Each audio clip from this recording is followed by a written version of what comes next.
Dear 12th class students, hope that you are all right. You know that the topic which is under discussion is the European Union. तो आज हमें यहाँ से पढ़ना है, जहाँ पे मैं टिक डालता हूँ यहाँ से। तो हमने यूरोपियन यूनियन के बारे में पढ़ा था कि इसकी क्रिएशन कैसे हुई, कैसे ये बनाई गई और फिर ये कैसे ऐसे ऐसे डेवलप हो गई, और ये कैसे एक चैलेंज है to the United Nations, to the United States of America जो है उसकी हेजमोनी को ये कैसे चैलेंज है। तो आज हमें ये पढ़ना है कि militarily the combined European Union forces are second only to USA. जो मिलिट्री के लिहाज से जो कंबाइंड यूरोपियन यूनियन के फोर्सेस हैं वो यूएसए के सेकंड नंबर पे आते हैं, यूएसए के बाद। It is defence budget is also second only to US. इसका जो डिफेंस बजट है वो यूनाइटेड स्टेट्स अमेरिका का उसके बाद आता है दूसरे नंबर पर। टू यूरोपियन यूनियन मेंबर्स, जो दो यूरोपियन यूनियन के मेंबर हैं ब्रिटेन और France, have over 550 nuclear war heads. जो ब्रिटेन और फ्रांस है इनके पास 550 एटम बम है एंड आर्सेनल्स और दूसरे हथियार हैं। European Union is even the second largest source of space and communication technology. जो यूरोपियन यूनियन है ये दूसरी सबसे बड़ी स्पेस और कम्युनिकेशन टेक्नोलॉजी में आती है। European Union as a supranational association has been able to extend influence in economic, political and social areas. European Union ये सुपरा नेशनल हम कहते हैं जो अपने नेशन से, अपने मुल्क से बाहर जब कोई मतलब ऑर्गेनाइजेशन होती है जो इससे ऊपर काम करती है, उससे ज़्यादा ताकतवर होती है, तो इसको सुपरा नेशनल कहते हैं। तो ये बहुत ज़्यादा इन्फ्लुएंस एग्जर्ट करते हैं इकोनॉमिक फील्ड में भी, पॉलिटिकल फील्ड में भी और सोशल फील्ड में भी। However, at times many European states are even at loggerheads in relation to foreign and defense policy. लेकिन कभी कभार जो बहुत सारे यूरोपियन यूनियन स्टेट्स है इनको कभी कभार थोड़ी सी नाराज़गी होती है फॉरेन और डिफेंस पॉलिसी में। How here we can cite the example of Iraq invasion. यहाँ पे एक मिसाल हम देंगे इराकी इन्वेजन की, while Britain and several newer members of European Union joined the US led coalition of willing states, whereas France and Germany opposed the US policy on Iraq.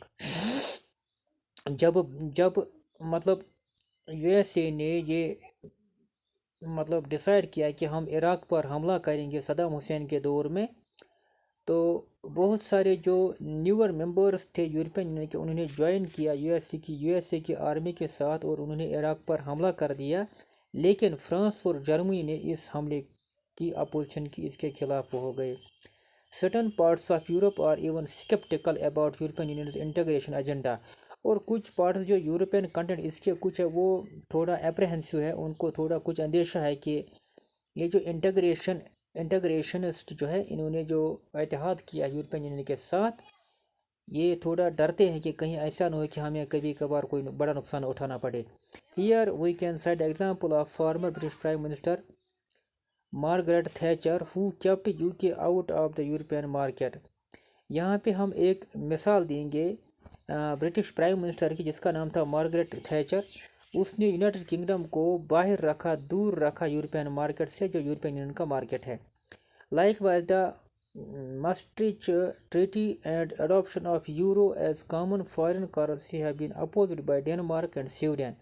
इसी तरह से जो मास्ट्रिक्ट ट्रीटी है जब ये अडॉप्ट हुआ euro को लॉन्च करने में as a common currency, European Union की एक कॉमन जो रुपये उन्होंने लॉन्च की थी उसकी भी अपोजिशन की डेनमार्क ने और स्वीडन ने, जिसको उर्दू में सूडान कहते हैं। तो this has put restrictions on European Union's ability to act on issues related to foreign affairs and defence policy. इस तरह से क्या हुआ कि जो यूरोपियन यूनियन है अपने मेंबर स्टेट के साथ ही 100% अपनी पॉलिसी को, अपने डायरेक्टिव्स को नहीं चला सकती है फॉरेन अफेयर्स में या डिफेंस पॉलिसी में किसी दूसरे मुल्क पर। नेवरदलेस फिर भी European Union is a role model for an alternative to US hegemony in the near future. जो यूरोपियन यूनियन है ये एक रोल मॉडल है, एक अल्टरनेटिव है यूएस हेजेमनी को नियर फ्यूचर में।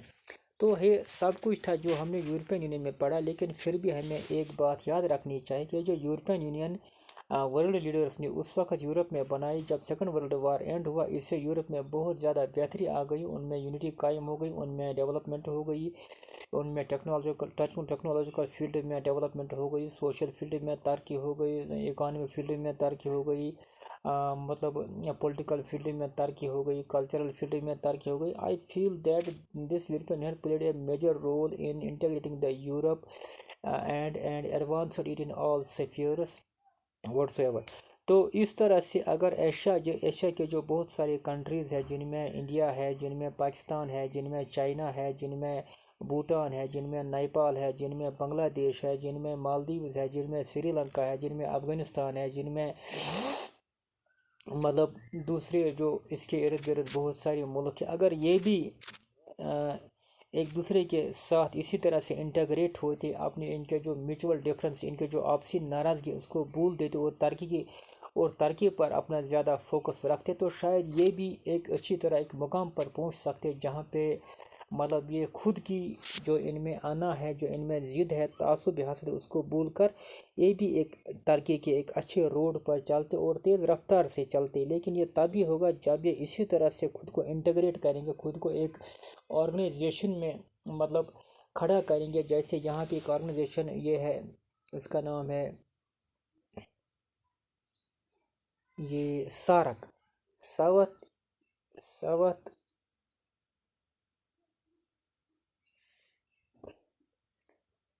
South association for regional organization. تو یہ لیکن اس میں بھی یہ اچھی طرح سے نہیں چلتے، یہ کافی حد تک اس سارک کو فرملی سٹینڈ کرنے میں ناکام ہوئی ہے، کیونکہ یہ وہاں پر بھی ایک دوسرے کو خلاف جاتے ہیں، بیان بازی کرتے ہیں وغیرہ.